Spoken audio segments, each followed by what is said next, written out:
I didn't even order for myself, my husband said, voice smooth like velvet but sharp enough to cut through me. They were all there, carving into Wagyu steaks like it was some luxury ritual. And me?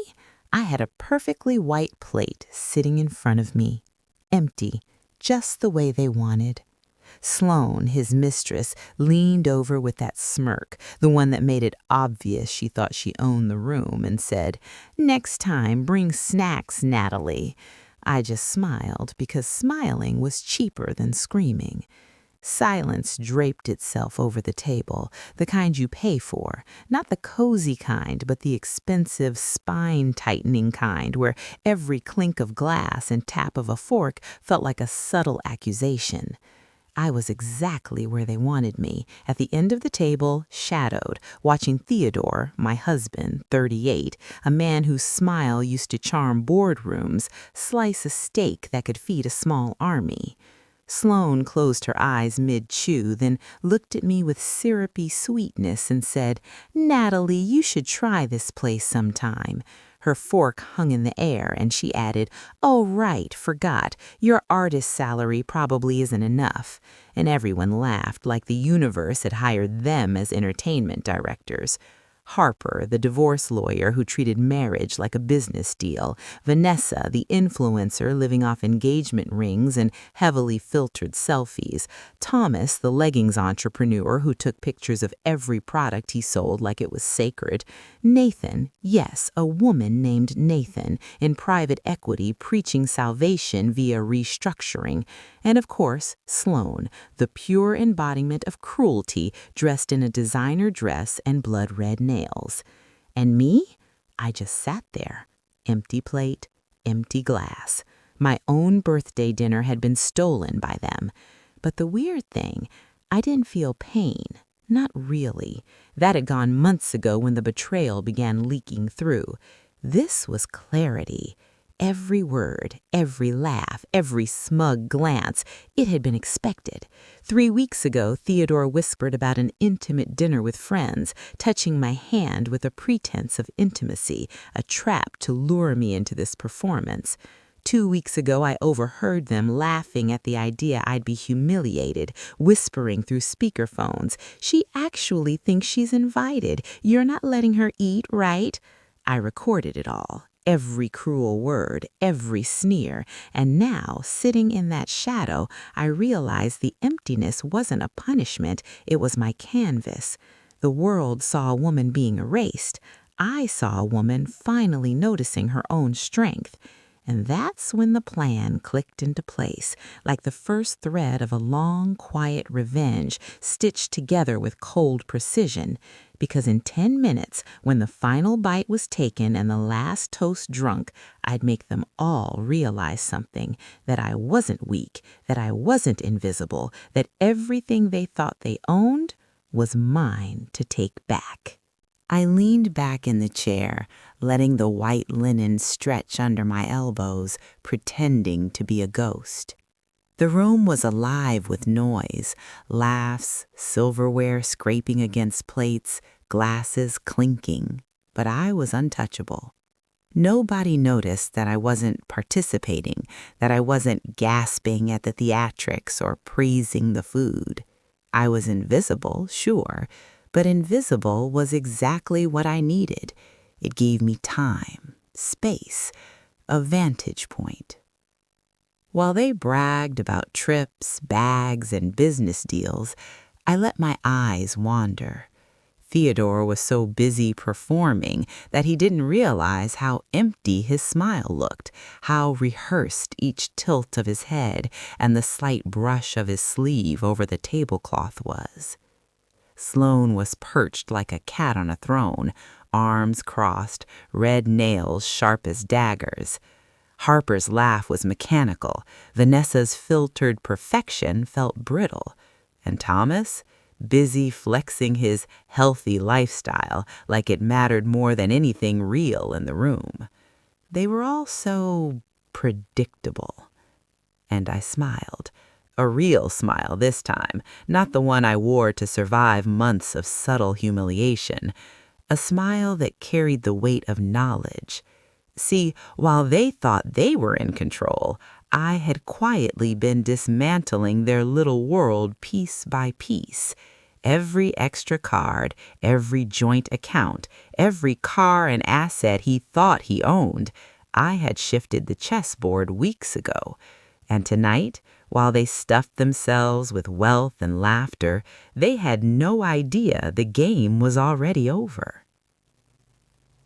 Theodore's eyes flicked to me once, and I held his gaze. It was subtle, but I could see the flicker of doubt, a ghost of recognition that something wasn't right. Sloane noticed it too, her eyes narrowing like she could smell the change in the air. I didn't flinch, didn't look away, let them stew in the discomfort of not knowing what was coming. The server glided by, unnoticed by all except me. I caught his eye, a tiny nod shared in silence. He understood. He'd seen women like me before, shut out, belittled, minimized, but he knew I wasn't broken, and that, right there, was a victory. No one had to know yet. I could wait, plan, and when the right moment came, the payoff would be quiet, devastating, and complete. I thought about the 2 weeks leading up to tonight. Calls to lawyers, emails to banks, messages arranged like dominoes waiting to fall. I had moved money, frozen cards, restructured accounts, and even reclaimed the cars. Every little piece Theodore relied on, every luxury he thought was untouchable, had been quietly stripped from his reach. And not for revenge, not even really for justice. It was for clarity, to make sure the next time he looked at me, he'd see exactly what he underestimated. A woman who was untouchable because she had nothing left to lose. I took a deep breath, feeling the weight of the room settle on me like static. Each laugh, each toast, each brag was now just background noise. They didn't know that the narrative had flipped. I wasn't the weak one. I wasn't the one who had to hide. I was the quiet hurricane they hadn't seen coming. And in less than 10 minutes, when the final course ended, I'd show them all. The empty plate wasn't a punishment. It was the first move. The table wouldn't know what hit it. Because tonight wasn't just dinner. Tonight was the prologue. 8:50 p.m. on the dot. 10 more minutes until the final act, the curtain call they didn't even know was coming.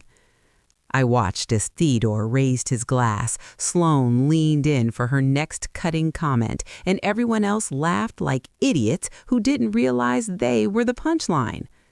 I stayed still, letting my hands rest on my lap, mind sharp, calculated, knowing exactly what was about to happen. The server returned, moving gracefully through the chaos, and stopped just in front of me. "Ma'am, is there anything I can bring you tonight?" His voice was professional, but there was a hint of empathy, a tiny acknowledgement that I wasn't just part of the set. I looked at him, calm, steady. "Actually, yes," I said. "I'd like to see the bill." The room froze, like someone had thrown a bucket of ice water over their heads. Theodore blinked, unsure if he'd heard me right. Sloane's laughter hitched. The others exchanged glances, whispers spreading like wildfire. "The bill?" Theodore repeated, voice tight. "You're serious?"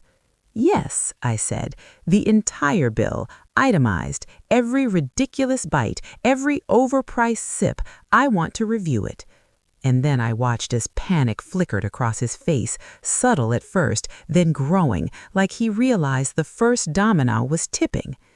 The server nodded, pulling a leather folder from his cart and laid it in front of me. Slowly, deliberately, I opened it. $6,000 steaks, bottles of wine priced by the bottle, appetizers that could have fed a family for a week, desserts they didn't even eat. Every number a quiet dagger. I flipped through the pages, nodding as if I were merely studying a menu. Theodore shifted, leaning in slightly, but I didn't look at him, didn't react. The power balance had shifted. Then I pulled out my titanium black card, unlimited, and placed it on top. I stood up. Theodore hissed, "Sit down, you're embarrassing yourself." "No," I said softly, still calm. "I'm really not." The server looked at me, confused but obedient, and I said, "I'll pay the full amount, plus a 20% tip, but there's one thing I need help with first." The server tilted his head, unsure what I meant. "Help make sure my husband understands something," I said, voice smooth, cold. He nodded, puzzled but compliant. I turned to Theodore, slow and deliberate. "This is the last time I pay for anything that benefits you. Every dinner, every drink, every show, every performance. Consider it my birthday gift to you. Clarity." Sloane shot up, high-pitched and panicked. "You can't!" "I can," I said, and I placed my phone on the table, screen up, pressed play. Theodore's voice, his betrayal, filled the room. Every planning call, every mocking whisper, every cruel joke they thought I'd never hear. "She actually thinks she's invited." And the room froze, faces drained, luxury suits, expensive dresses, blood-red nails, all meaningless now. The laughter, the smiles, the smug satisfaction, they all dissolved into something else. Fear, realization, powerlessness. I leaned back, calm, steady, watching them squirm, watching Theodore try to gauge me, failing because I wasn't scared, I wasn't hurt, I was untouchable. And this was just the start. Because after the shock settled, after the laughter died, after the fear set in, the real moves would begin. And by the end of tonight, the table wouldn't just know, they'd remember. The first domino had fallen. The next was already wobbling. The room was silent, dead silent. Sloane's mouth opened and closed like a fish out of water. Theodore's eyes darted around, trying to find some excuse, some lifeline, some way to fix this public exposure. And there wasn't one. I stayed seated, calm, letting every second stretch like elastic.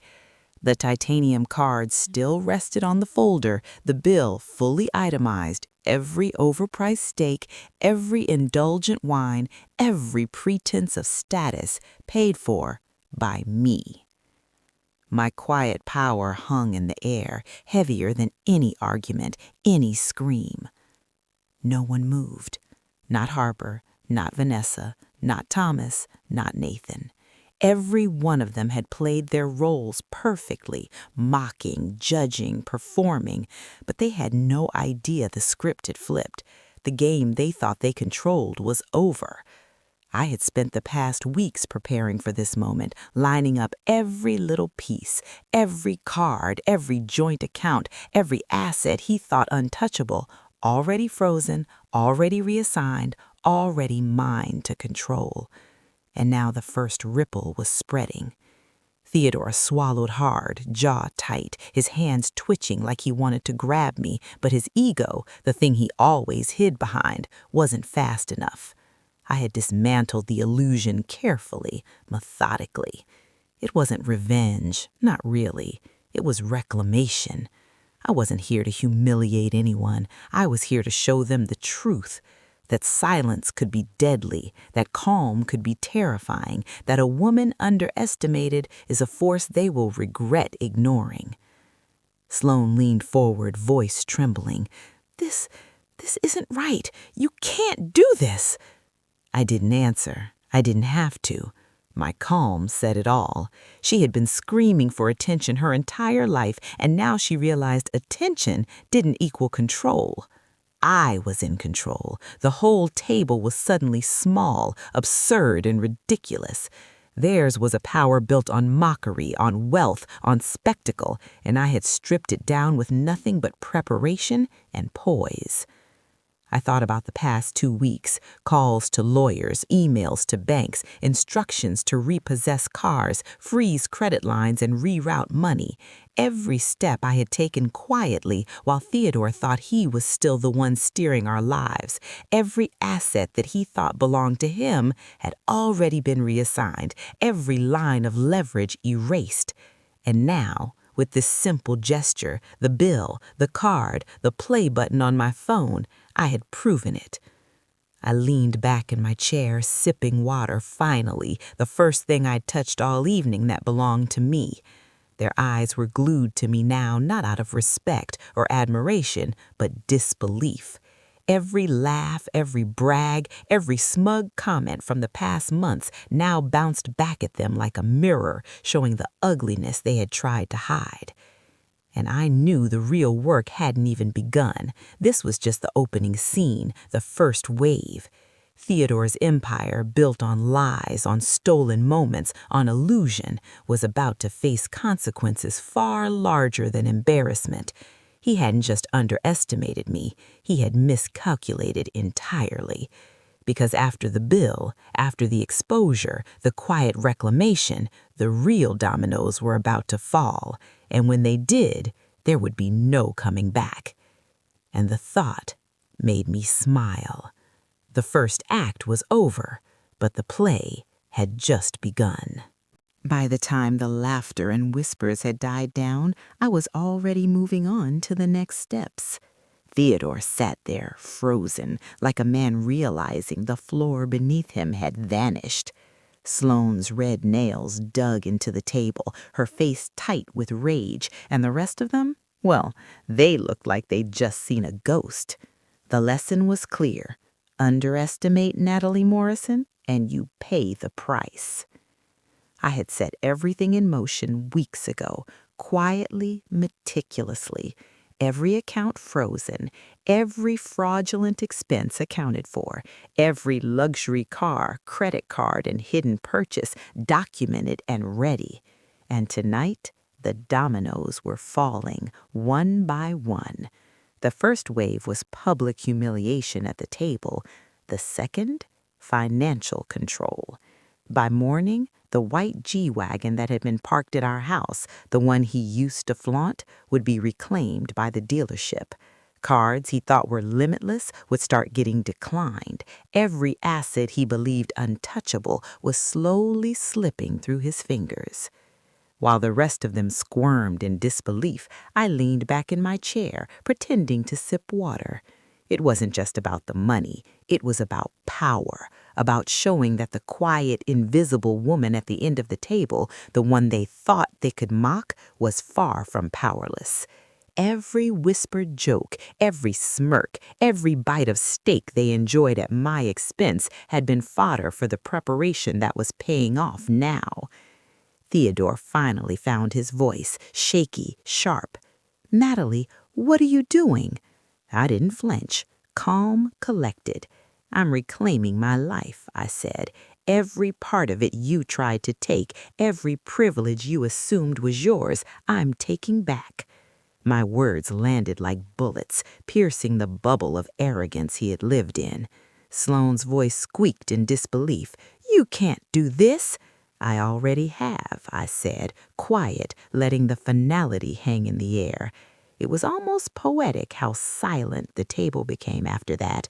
No laughs, no chatter, just the realization that everything they assumed about control, status, and power was wrong, completely wrong. The rest of the night was a blur to them. I watched them devour the last bites of their overhyped dinner, their eyes flicking nervously toward me, searching for some sign that I had lost my mind. But I hadn't. Every move I had made was precise, legal, calculated. They wouldn't be able to undo this. Not the exposure, not the financial restructuring, not the clarity I had achieved for myself. And as I slipped out of the restaurant, the cold November air hit me like freedom itself. The streetlights glinted off the sidewalk, and I inhaled deep, letting the tension drain out of me. I had won the first round without a single raised voice, without spilling a drop of rage. The dominoes would keep falling over the next few days, and Theodore would realize far too late that the game was never his to win. But I knew better than to celebrate yet. The real battle, the quiet, relentless reclamation of every corner of my life, was just beginning, and Theodore had no clue how badly he had miscalculated. Because tonight was only Act 1. The street stretched ahead, empty and waiting, and I smiled. The best was yet to come. The street smelled like wet asphalt and freedom as I walked away from the restaurant. Behind me, Theodore and Sloane were still reeling, trapped in a bubble of disbelief and rage they hadn't even begun to unpack. I didn't look back. I didn't need to. The real work had started long before tonight, and I was miles ahead of them in every way that mattered. By the time I got home, I was already pulling up the emails I had scheduled. Every fraudulent expense report Theodore had filed over the past 6 years, every hidden credit card, every lavish purchase masquerading as business, had a place in a single organized file. One click, one send, and his world would start crumbling, quietly but decisively. The CEOs of his company, the financial institutions, even a few private contacts who had been unknowingly complicit, they were about to see the truth, and I had made sure it was airtight. Not revenge, not anger, just reality. Theodore had always believed in chaos as a distraction, in power as a mask, in fear as control. But I had learned something he never understood. Quiet precision beats drama every time.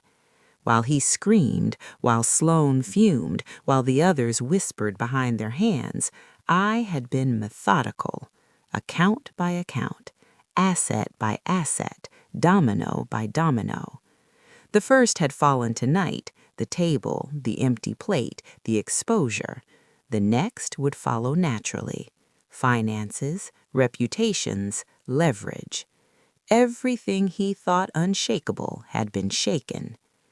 I poured myself a cup of tea, strong, no sugar, sat at my tiny office desk, the one room Theodore never touched. It was cluttered, messy, filled with old canvases I had tucked away, paintings he never wanted to see. But in that chaos, I found clarity. Each email drafted, each call made, each instruction sent to banks or repossession services was a brick in the foundation of my reclamation. I checked my phone. 17 missed calls. Theodore, Sloane, Harper, Vanessa, Nathan, Thomas, every single one blocked, ignored, not out of cruelty, but out of necessity. I needed space. I needed calm. They had underestimated me for years. Now they were learning too late that I was untouchable when I wasn't reacting to their panic. I leaned back, letting the chair creak under me, thinking about what had brought me here. Every humiliation at dinner, every whispered insult, every lavish meal where I had been the ghost in the corner, it had all been fuel. Not hatred, not bitterness, fuel. The quiet kind that builds slowly with patience, precision, and cold determination. Outside, the city hummed with life. I could hear distant traffic, the faint wail of sirens, the occasional laughter of people unaware of the storm I had just orchestrated in a private corner of the world. And I smiled, because while they panicked over the empty plate, over the bill, over their shattered illusions, I was taking back everything I had ever been denied. Quietly, methodically, legally, perfectly. And I knew the next move would hit them like lightning. Theodore hadn't seen it coming, Sloane had no clue, and everyone else? They were just extras in a story they didn't understand. The dominoes were falling, one by one, and the real chaos, the kind that would strip away illusions, status, and control, was only about to begin. Morning hit with a crisp, clear sky, and I woke with a strange calm. The adrenaline from last night had settled into something steadier, purpose. My phone buzzed incessantly, emails, messages, calls, but I didn't touch them, not yet. The dominoes I had lined up were already rolling, and now it was time to watch them hit. First came the notifications. Theodore's credit cards had begun declining one by one. Every purchase he thought was invisible now flagged and blocked. The G-Wagon, already reclaimed by the dealership, en route back to their lot. I chuckled quietly to myself. He had always used cars like trophies, like proof of his control. Now, gone. Every flashy object he had wielded to intimidate, to show power, now vanished with just a few phone calls from me. Then the emails started hitting his company inbox. 6 years of fraudulent expenses, hidden trips, business client meetings that were actually nights out with Sloan. Everything neatly documented, sent to the execs he relied on to keep his facade alive. I wasn't aiming to ruin him personally. I just wanted the truth to be visible, undeniable. And the executives? They weren't blind. They could see the cracks.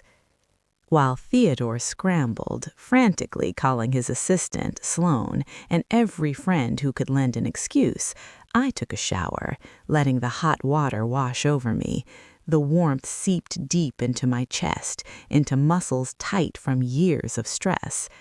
I thought about how quiet this moment felt, how real freedom felt when you're prepared, when you've planned, when you've seen the strings behind the stage and cut them cleanly.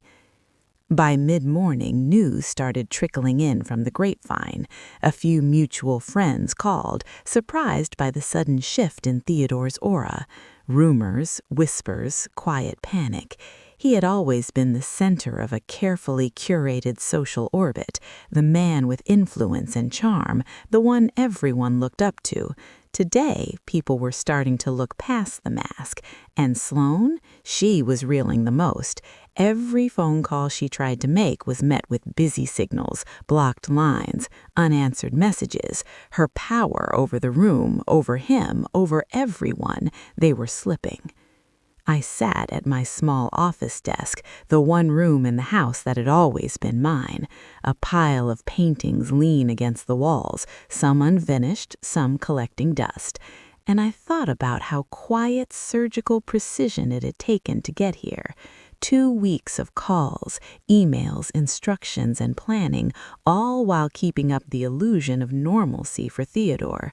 Pouring coffee in the morning, pretending to smile, pretending to be the wife he could still control, and all the while, the foundation of his empire, his control, his little bubble of superiority, was cracking silently. By afternoon, my phone finally stopped vibrating nonstop. The first wave of chaos had hit, and Theodore was already losing control. I leaned back in my chair, sipping my tea, savoring the quiet. There was no gloating in my mind, only clarity. I had expected every word, every insult, every condescending glance, and now they were paying attention. Now the world he thought was untouchable was showing its true shape. And the best part? This was just the beginning. The real cascade, the one that would touch every corner of his carefully curated life, was next. The dominoes were falling, and the next set of consequences, they'd hit faster, harder, and completely out of Theodore's control. By late afternoon, the fallout had spread like wildfire. I watched from my apartment, perched on the edge of the couch with my laptop open, as emails pinged back and forth, calls were ignored, and Theodore's carefully constructed facade began crumbling in real time. He had no idea it wasn't chaos, it was precision. Every move I had made weeks ago was landing exactly where it was supposed to, and the look of panic spreading across his face in the latest Zoom meeting screenshots sent a quiet thrill through me. Sloan was the first to crack, She stormed into his office that morning, her heels clicking like a warning, eyes blazing, but even she realized she couldn't manipulate this.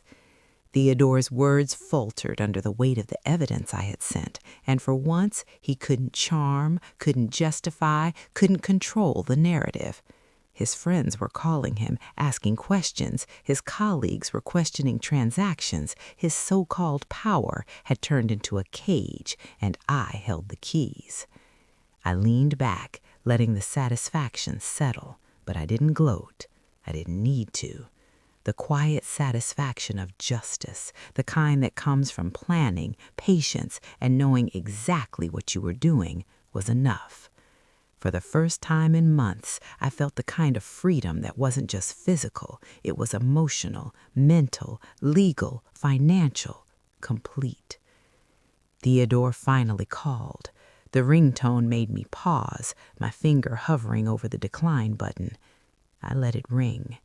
He left 17 messages. I didn't listen. I didn't block him. I just let the notifications pile up, a reminder of exactly who had underestimated me. By now, his empire had started shifting under him, clients demanding explanations, colleagues realizing they'd been used, friends questioning loyalty. Sloan couldn't even approach him without snapping, the veneer of control gone, replaced by desperate frustration. And then the final act began. I scheduled a call with his company's board. Every fraudulent report, every fabricated client meeting, every expense he had misrepresented laid out cleanly, legally, and indisputably. I wasn't asking for revenge. I was asking for reality to be seen. The executive's reactions were immediate. Questions were asked. Investigations were scheduled. And Theodore? He sat, blinds drawn, phone in hand, realizing that his life of illusions had just collapsed without me lifting a finger in anger. Later that evening, I walked past the mirror in my apartment and caught my reflection. Calm, whole, unshakable. The woman staring back had been forged in fire, betrayal, humiliation, patience, and cold strategy. I smiled faintly. This was the power of preparation, of seeing the game clearly while everyone else played with blind confidence. I didn't need anyone to cheer. I didn't need to shout. I didn't need drama. The reckoning had done the work for me. But the last piece, the ultimate closure, was still ahead. The dominoes I had set would continue to topple, reshaping not just Theodore's world, but every trace of control he thought he had over me. And when it fell, there would be no question. The quiet, invisible woman he tried to erase would stand fully seen, fully in control, completely free. Because tonight was the second to last act. And the final act? That's where everything ends. Morning light spilled into my new studio, soft and golden, the kind of light that made everything look possible. I stood at the window, coffee in hand, letting the aroma anchor me. It had been a year since that night, the birthday dinner, the empty plate, the shock, the dominoes, the quiet destruction of Theodore's illusions. And now I was finally free, not just from him, but from every shadow he had cast over my life. Theodore? Gone, not just out of my life, but exposed, reputations ruined, clients calling, lawsuits filed, tax audits initiated. Sloan disappeared into her own spiral, her control over him evaporated. Every friend, every ally who had laughed at me, who had mocked me, who had ignored the truth, they were all witnessing the consequences of underestimating me. And I didn't gloat. I didn't need to. The calm satisfaction of justice, executed quietly and perfectly, was enough. I turned from the window and walked to the easel, the one I had set up in this tiny space I could finally call my own. Canvas stretched tight, paint mixed and ready, and I began to work. This was the life I had been denied for years, creating, breathing, surviving, reclaiming every piece of myself. Each stroke of paint was cathartic, a layer of anger, a splash of clarity, a line of freedom. I painted the empty plate, but this time it wasn't about humiliation. It was about transformation. It was about strength. Then came the call from Lauren. "Nat, where are you? Everyone's been looking for you." I laughed softly. "I'm safe. That's all you need to know." We talked for a while, catching up, reconnecting, laughing about normal things I had forgotten existed. Books, coffee, the kids. It was ordinary, but ordinary had never felt so luxurious. Ordinary was freedom. By afternoon, I stepped outside for a walk, the crisp air filling my lungs. Each step reminded me that I was no longer invisible, no longer afraid, no longer controlled by someone else's narrative. The panic, the anxiety, the constant need to perform, it was gone. I could breathe. I could exist without apology. And for the first time in years, I felt alive. Weeks later, my first solo exhibition opened. The room buzzed with people, laughter, admiration, and quiet awe. Every painting told a story of survival, of betrayal, of quiet strength. Critics called it a revelation. I called it healing. And as I stood there, taking it all in, I realized that freedom wasn't just leaving him. Freedom was reclaiming my life, my passions, my voice, my joy. And then, by chance, Theodore appeared, worn out, hollowed, diminished, not angry, not threatening, just a man finally facing the consequences of his choices. He asked to sit. 5 minutes. I gave him 5 minutes. He apologized. I listened. And when he left, I didn't feel anger. I didn't feel hate. I felt closure. I felt the finality of the story ending where it should, with me alive, whole, thriving. I looked at the paintings around me, the bright colors bleeding into shadows, light slicing through the dark layers. This was my life now, my art, my freedom, my choice. I smiled at my reflection in the gallery window. Strong, radiant, unstoppable. I had survived. I had reclaimed. I had bloomed. And if anyone doubted me, if anyone underestimated me, they would remember one thing. The quietest woman in the room is often the one writing the rules. The past was behind me. The future was mine. And I walked forward, finally free.